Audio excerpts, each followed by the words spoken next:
I just got done installing my DualLiner in my 2021 Ford F150.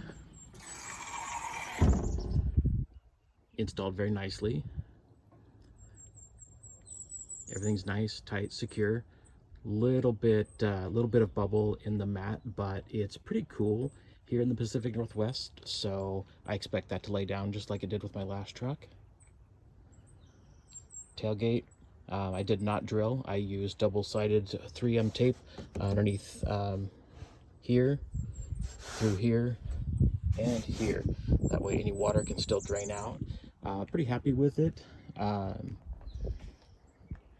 really speak to how long it would take because I had kid duty today, so I was stopping, taking some breaks, dealing with kids, and just come back to it.